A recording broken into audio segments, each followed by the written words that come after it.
Friends, मैं फरीदा, आप देख रहे हैं समाज की खबरें हिंदी टीवी न्यूज। आइए देखते हैं आज की बड़ी खबरें। आपको मुबारक, आपका पद आपको मुबारक। खुदा हाफिज, अल्लाह हाफिज, नमस्कार। चल, जय हिंद, जय महाराष्ट्र। हाँ, चलिए। एकदम सही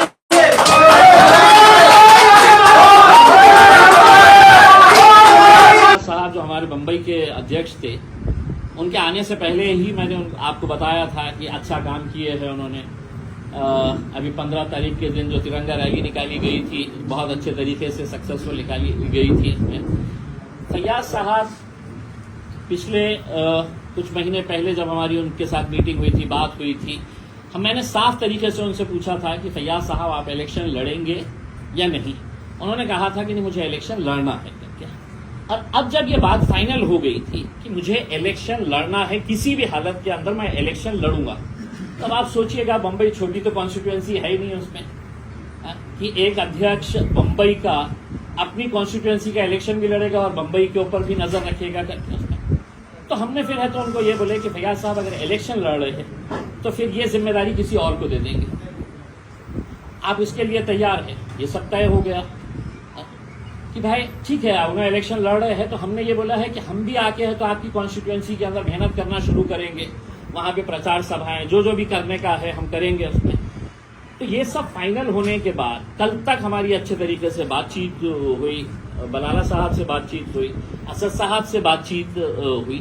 सब होने के बाद ऐन वक्त के ऊपर यहाँ पे आके इस तरह का, मतलब मेरे हिसाब से ये किसी भी मतलब एक राजनीतिक पार्टियों के अंदर ऐसे चीजें होते रहती है, लेकिन हम ये एक्सपेक्ट नहीं करते हैं कि मजलिस के अंदर, क्योंकि मजलिस का नाम ही जो है वो इत्तेहाद है।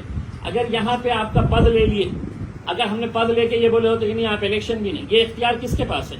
ये पार्टी के पास इख्तियार है, या असदुद्दीन अवैसी साहब के पास इख्तियार है कि साहब नहीं, हम आपको पार्टी पोस्ट से भी निकाल रहे हैं, हम आपको टिकट भी नहीं देंगे। ये असद साहब बोल सकते हैं, लेकिन असद साहब ने खुद ने कहा कि नहीं, आप मुंबई का चेहरा है और हमारी नाक है, आप अगर इलेक्शन लड़ रहे हैं तो हम मेहनत करेंगे करके उसमें आपके लिए अभी से मेहनत करना शुरू करेंगे। तो यहाँ पे ऐसे वक्त के ऊपर आके ऐसी हरकतें करना मेरे हिसाब से किसी को भी शोभा नहीं देता है। लेकिन ठीक है, राजनीति के अंदर फॉलोअर्स होते हैं एक नेता के, उनके फॉलोअर्स ने हंगामा की, तो हमारी कोई उससे ये नहीं है। बात करेंगे, देखेंगे आगे क्या होता है। 2014 मध्ये बघितलं होतं, अभी बलाला साहब ने बोले 2019 के अंदर। माझ्या 2019च्या औरंगाबाद महानगरपालिकेमध्ये असे छुरे चाकवा आणले होते, पण 26 सीट्स आम्ही जिंकून आणले होते त्याच वर्षी। 26 हमने कॉर्पोरेटर चुना के लेके आए थे। तो ये चीजें होते रहती है। देखिए, कल के दिन है तो अगर असद साहब ने कहा कि इम्तियाज जलील अब तो महाराष्ट्र के सदर नहीं रहेंगे, मेरे 10-5 चाहने वाले होंगे, उन्हें भी नाराजगी होगी कि साहब ने इम्तियाज जलील को कैसा हटा। लेकिन ऐसी हरकतें करना मेरे हिसाब से किसी के लिए भी, और पॉलिटिकली मेरे हिसाब से इस तरह की हरकत करना मतलब यह है कि आप पॉलिटिकल सुसाइड कर रहे हैं। किसी ने ठेका लिया है क्या? इम्तियाज जलील जिंदगी भर रहेगा, अहमद बलाला साहब है तो ता हयात जब तक जिंदा है वो हैदराबाद के एमएलए रहेंगे? नहीं। कल के दिन हो सकता है असद साहब कहेंगे कि नहीं साहब अब आप नहीं, किसी और को, इम्तियाज जलील अब तुम नहीं लड़ेंगे, कोई और लड़ेगा करके। लश्करिया साहब, रईस लश्करिया साहब को एक मौका दे रहे हैं, उनका परफॉर्मेंस रहेगा तो कंटिन्यू, नहीं रहेगा तो रिजवाना आपा हमारे लेडीज विंग के हैं, उनको भी चेंज करना पड़ेगा। इसका मतलब क्या है कि मतलब हम लोगों ने ऐसा जाके है तो हंगामा करना। मेरे सवाल है कि आपने भी कहा कि मुंबई बहुत बड़ा है और इसलिए फैयाज अहमद के बंदी इलेक्शन लड़ेंगे और रईस लश्करिया साहब को जिम्मेदारी दी गई, तो इसका मतलब ये भी निकाला जा सकता है कि आगे अगर रईस लश्करिया को आप टिकट नहीं दोगे, देखिए अभी फिलहाल के तौर के ऊपर रीजन पे आप वो जो रीजन दे रहे फैयाज अहमद को निकालने का, यही रीजन दे रहे हैं कि मुंबई बड़ा है, इलेक्शन का टाइम है, उनको इलेक्शन ना, तो अगर कल को रईस लश्करिया इलेक्शन आप टिकट नहीं दोगे। देखिए, ये अभी फिलहाल तो हमारे पास ऐसा कोई भी प्रपोजल नहीं आया है कि अगर कभी ये खड़े हो गए वो टिकट, हाँ, तो उस वक्त तो हम बिल्कुल फैसला करेंगे ना, जो भी फैसला पार्टी का अध्यक्ष करेंगे उसके अंदर वो सब संभालना पड़ेगा। आप भी इलेक्शन लड़े थे, आप भी प्रेसिडेंट थे महाराष्ट्र के, आपने क्या इस्तीफा दिया था उस वक्त? किस दिन, किस वक्त? आप इलेक्शन एमपी का लड़ रहे थे, आप भी महाराष्ट्र का प्रदेश अध्यक्ष थे, आपने भी तो इस्तीफा नहीं दिया। 5 मैंने सुनिए, मैंने दूसरे दिन है तो असद साहब को मैंने ये किया, ये असद साहब का बड़ापन है, असद साहब का यकीन है कि उन्होंने कहा था कि नहीं आपको कंटिन्यू करना है। मैंने उनको यही कहा था कि असद साहब, मैं अगर अपने गढ़ को अगर कमजोर करके पूरे महाराष्ट्र को मजबूत करने, तो असद साहब उसके लिए तैयार नहीं हुए थे इसमें। और देखिए मतलब कोई ये नहीं है सर, सियासत के लेने का था सर, फैयाज के टाइम पे आपको भी दिल बड़ा लेने का था। देखिए मैं रहूं या ना रहूं, ये मेरा पार्टी का अध्यक्ष तय करेगा, ना तो कोई यूट्यूब चैनल वाला डिसाइड करेगा कि इम्तियाज जलील तुमने जाना ही चाहिए था करके। मेरा पार्टी का अध्यक्ष मुझे बोलेगा कि अभी निकल जाओ, आधे घंटे में इम्तियाज जलील रेजिग्नेशन देके है तो बिल्कुल है, एक मजलिस का सिपाही बोल के काम करेगा। इम्तियाज जलील साहब 2019 में भी ये देखा गया था, चुनाव से पहले जो है सदर बदला गया। 2024 में भी चुनाव से पहले जो है वो सदर बदल गया। तो क्या एमआईएम अब मुंबई के अंदर कमजोर नजर आ रही है आपको? 2019 में भी सदर बदला गया, 2024 में भी चुनाव से पहले जो है वो सदर बदला जा रहा है, इसकी वजह क्या है? देखिए, अगर मैं आपको क्लियर बता रहा हूं, एक बार फिर से दोहराता हूं, अगर फैयाज साहब हमसे ये कहते कि नहीं मैं इलेक्शन नहीं लड़ रहा हूं तो हम नहीं बदलते।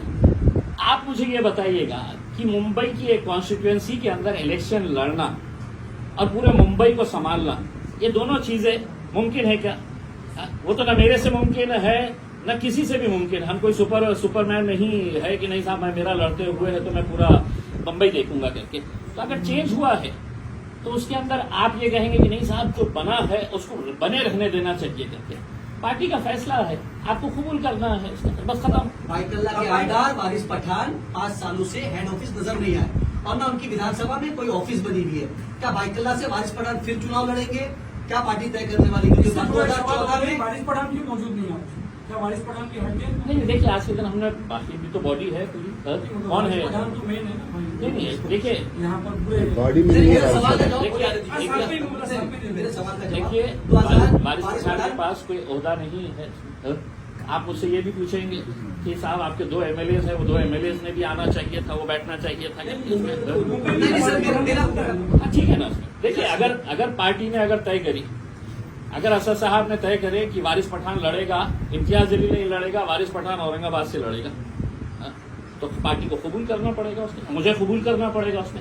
अब ये मत वो करिएगा साहब कि नहीं वो क्यों नहीं आके बैठे हुए है करके, ये साहब के जैसा बोलने के हिसाब से नहीं साहब आपने छोड़ देना चाहिए था करके।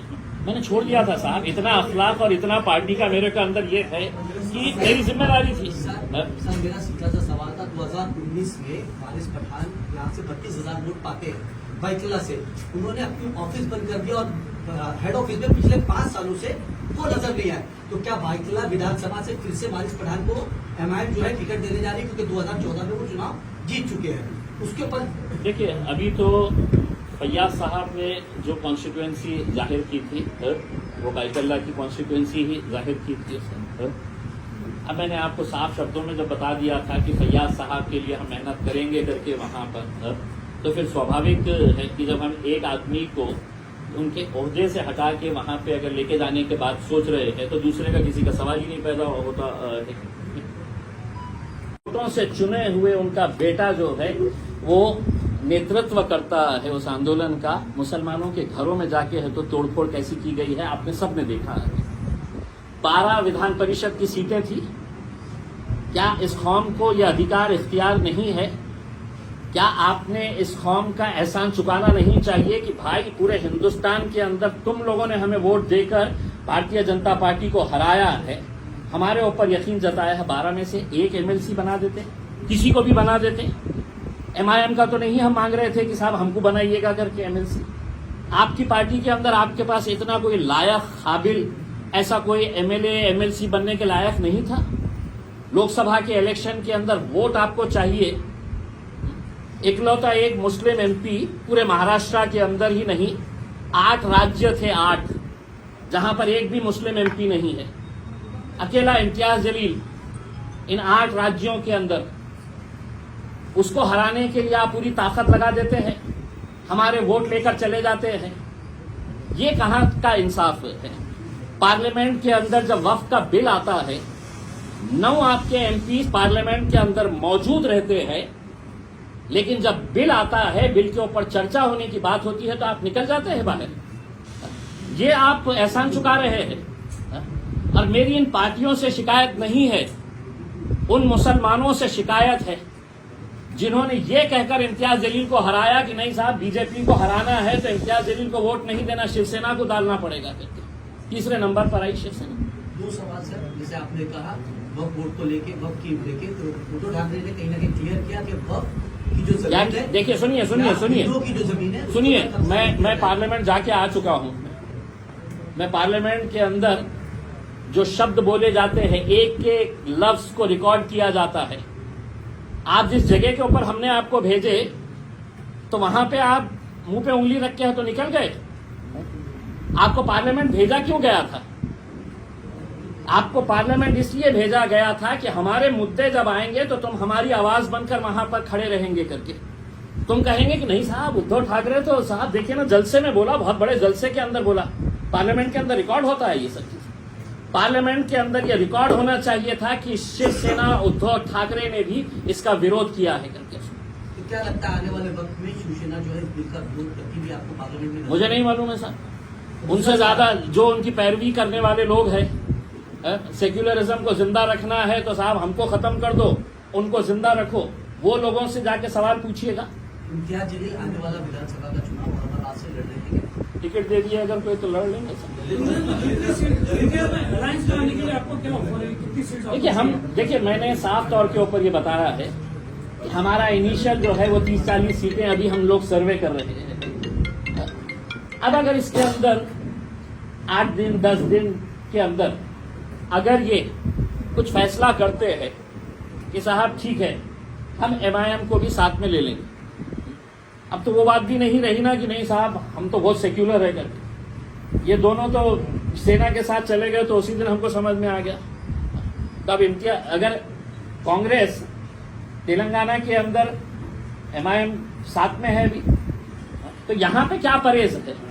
हमने अगर उनके तरफ से अगर कुछ ऑफर आता है, 40 सीट की आपने स्टार्टिंग के बाद शुरुआत की, ये कहीं ना कहीं ऐसा बहाना माना जाता है कि भाई आपको ज्वाइन नहीं, करना है, नहीं, पहले नहीं। ऐसे मान लो, नहीं, सुनिए, आपको दे नहीं, सुनिए। 40 सीट क्या बेसिस पर बात शुरुआत हुई थी? मैं नहीं आप देखिए हमारी जितनी ताकत है हम उतनी ही बात करेंगे, वरना मुझे 288 सीटें लड़ने से कोई नहीं रोक सकता है।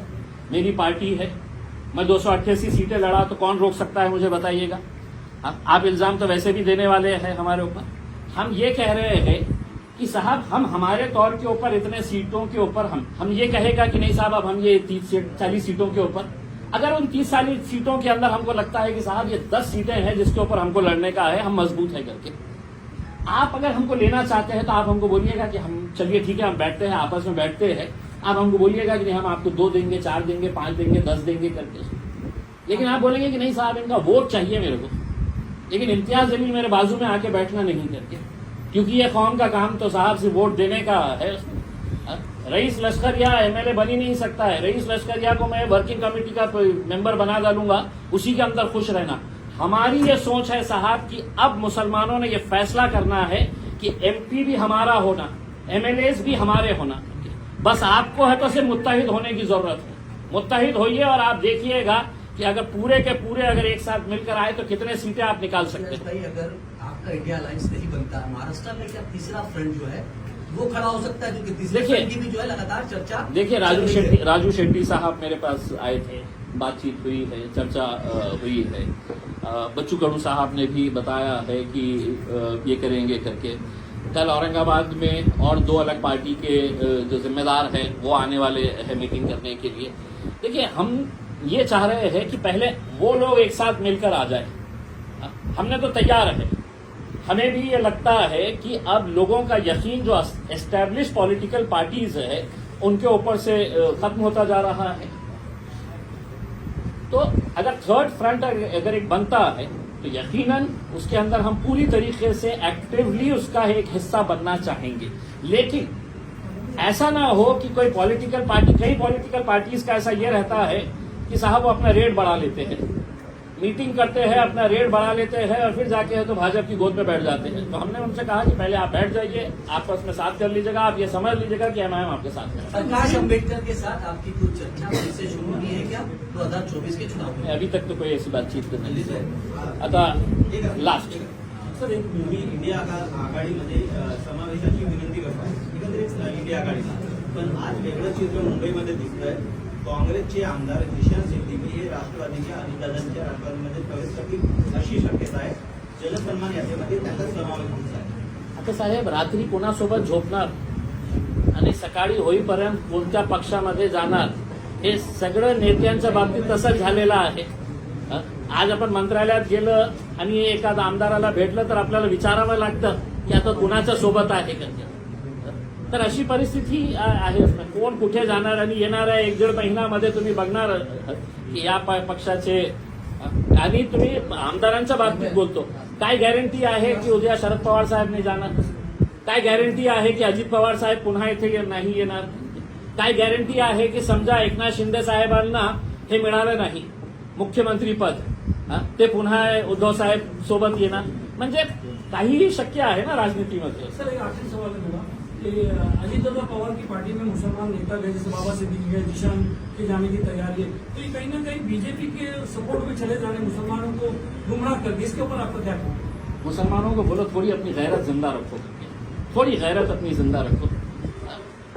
जिस नबी करीम के खिलाफ, हमारे हुजूर के खिलाफ इस तरह का भद्दा कोई स्टेटमेंट देता है और वहां का मुख्यमंत्री आकर इस तरह की बात करता है कि तुम्हारे बाल भी हम बाका नहीं होने देंगे, बाल को भी हाथ नहीं लगाने देंगे, तो आप सोचिएगा कि ये सही मानों में ये मुसलमान है क्या जो इनके साथ आज के दिन बैठे हुए थे. ये सवाल खुला है, उनको नाराजगी होंगी मेरे ये से. लेकिन तुम ये बताओ कि तुम्हारी सियासत बड़ी है या तुम्हारे लिए अपने नबी करीम सल्लल्लाहु अलैहि वसल्लम बड़ा है? एक आखिरी सवाल, अब बाइक हल्ला से श्रद्धांजलि या वारिस पठान? क्या आपका एनजीओ है और काम करने के लिए डोनेशन चाहिए, लेकिन 12 ATG सर्टिफिकेट नहीं होने की वजह से डोनेशन नहीं मिल पा रहा है, तो आप RTI SK के एजेंसी से संपर्क करें. RTI SK के एजेंसी से संपर्क करके 12 ATG सर्टिफिकेट बनवा सकते हैं. उठाए फ़ोन और लगाएं कॉल.